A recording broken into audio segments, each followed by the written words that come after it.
जय श्री कृष्णा। आइए सुनते हैं ज्येष्ठ मास में सुंदर कांड का 5वां अध्याय। इस प्रकार फूले हुए वृक्षों से सुशोभित उस वन की शोभा देखते और विदेह नंदिनी का अनुसंधान करते हुए हनुमान जी की वह सारी रात प्रायः व्यतीत हो चली। रात्रि जब मात्र एक प्रहर बाकी रही तो रात के उस पिछले प्रहर में 6 अंगों सहित संपूर्ण वेदों के विद्यमान तथा श्रेष्ठ यज्ञों द्वारा यजन करने वाले ब्रह्म राक्षसों के घर में वेद पाठ की ध्वनि होने लगी, जिसे हनुमान जी ने सुना। तदंतर मंगल वाद्यों तथा श्रवण सुखद शब्दों द्वारा महाबाहु दशमुख रावण को जगाया गया। जागने पर महाभागी एवं प्रतापी राक्षस राज रावण ने सबसे पहले विदेह नंदिनी सीता का चिंतन किया। सीता के प्रति आसक्त एवं काम से प्रेरित रावण ने सब प्रकार के आभूषण धारण कर तथा परम उत्तम शोभा से संपन्न हो अशोक वाटिका में प्रवेश किया। पुलस्त्य नंदन रावण के पीछे पीछे लगभग 100 सुंदरियां भी थी। काम के अधीन एवं मन में सीता की आस लगाए मंद गति से आगे बढ़ता रावण अद्भुत शोभा पा रहा था। काम, दर्प और मद से युक्त अचिंत्य बल पौरुष से संपन्न रावण के अशोक वाटिका के द्वार तक पहुंचने पर कपिवर हनुमान जी ने उसे देखा। यद्यपि मतिमान हनुमान जी अत्यंत उग्र तेजस्वी थे, तथापि रावण के तेज से तिरस्कृत सी होकर सघन पत्तों में घुसकर छिप गए। अनिध्य सुंदरी राजकुमारी सीता ने जब उत्तमोत्तम आभूषणों से विभूषित तथा रूप यौवन से संपन्न राक्षस राज रावण को आते देखा तो वे प्रचंड हवा में हिलने वाली कदली के समान भय के मारे थर थर कांपने लगी। सुंदर कांति वाली विशाल लोचना जानकी ने अपने जंघाओं से पेट और दोनों भुजाओं से स्तन छिपा लिए और रुदन करने लगी। निशाचरियों से घिरी आसन रहित भूमि पर शोक विह्वल दीन सीता को रावण ने ध्यान पूर्वक देखा, जो दृष्टि नीची किए एकटक पृथ्वी की ओर देख रही थी।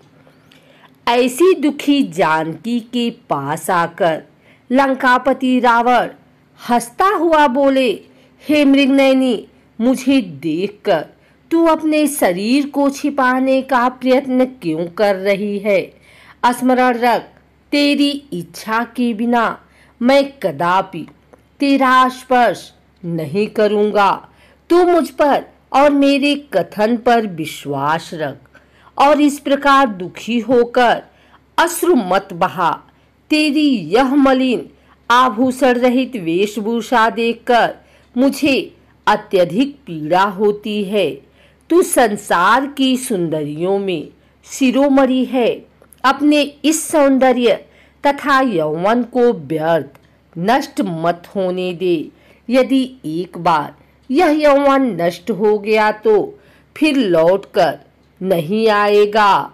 मैं फिर कहता हूँ, तू विश्व की अनुपम सुंदरी है, विधाता की अद्वितीय सृष्टि है।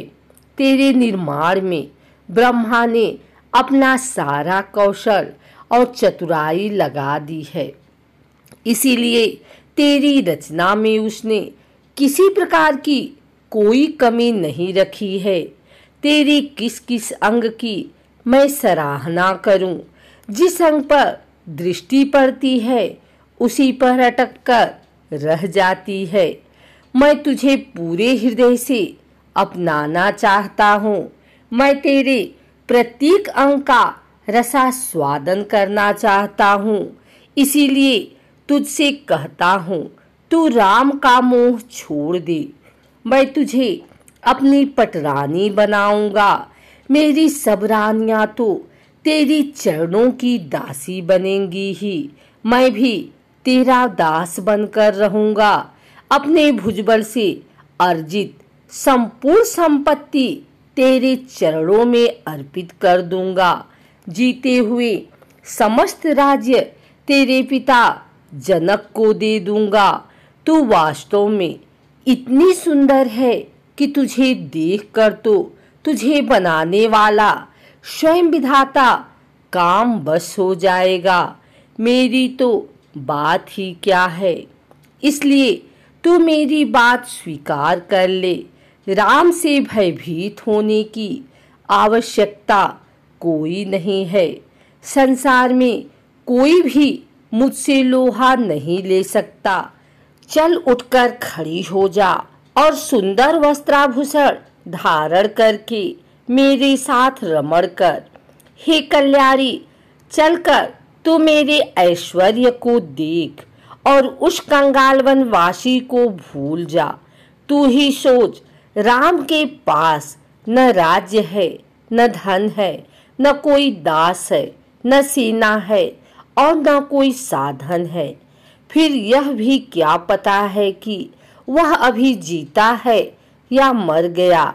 यदि जीवित भी हो तो भी न तो तू उसके पास पहुंच सकती है और न वह स्वयं ही वहां से आ सकता है। अतएव चिंता का परित्याग करके निश्चिंत होकर मेरे साथ रमण कर। रावण के नीच वचनों को सुनकर मध्य में दृढ़ रखकर जानकी बोली, हे लंकेश, तुम्हारे जैसे विद्यमान के लिए यह उचित होगा कि तुम अपनी मर्यादाओं का उल्लंघन न करो और मुझसे अपना मन हटाकर अपनी रानियों से प्रेम करो। स्मरण रखो, पापी और नीच भावना रखने वाले पुरुषों को अपने उद्देश्य में कभी सफलता नहीं मिलती। मैं उत्तम कुल में जन्म लेने वाली पतिपरायणा पत्नी हूँ। तुम मुझे मेरे सतीत्व से कदापि विचलित नहीं कर सकते। अपने प्राण रहते मैं तुम्हारे नीचता से परिपूर्ण प्रस्ताव को किसी भी दिशा में स्वीकार नहीं कर सकती। यदि तुम में तनिक भी न्याय बुद्धि होती तो तुम अन्य स्त्रियों के धर्म की उसी प्रकार रक्षा करते जिस प्रकार अपनी रानियों के सतीत्व की करते हो। क्या इस लंका में ऐसा कोई समझदार व्यक्ति नहीं है जो तुम्हें इस साधारण सी बात का बोध कराए? तुम तो नीतिवान बनते हो, फिर नीति का यह वाक्य कैसे भूल गए कि जिस राजा की इंद्रियां उसके बस में नहीं रहती, वह चाहे कितना ही ऐश्वर्यवान हो, अंत में रसातल को जाता है, उसका सर्वस्व नष्ट हो जाता है। हे दुर्बुद्धि, तूने अभी तक मुझे पहचाना नहीं है। मैं तेरे ऐश्वर्य, राज्य, धन संपत्ति के लोभ में नहीं फंस सकती। तेरा यह कहना भी एक व्यर्थ का प्रलाप है कि मैं रकुलमणि रामचंद्र जी से नहीं मिल सकती। अरे मूर्ख, वे तो सदैव मेरे हृदय में निवास करते हैं। मुझे कोई उनसे अलग नहीं कर सकता। मेरा उनका ऐसा अटूट संबंध है जैसा कि सूर्य का उसकी प्रभा से। इसलिए मैं उनकी हूँ और सदा ही उनकी रहूंगी। यदि तू सोच समझकर यह मान ले कि तूने मेरा अपहरण करके एक भयंकर अपराध किया है और इसलिए मुझे लौटाते हुए तुझे भय लगता है, तो मैं तुझे अभय दान देते हुए वचन देती हूँ कि तू मुझे उनके पास पहुँचा दे। मैं तुझे उनसे क्षमा करा दूंगी।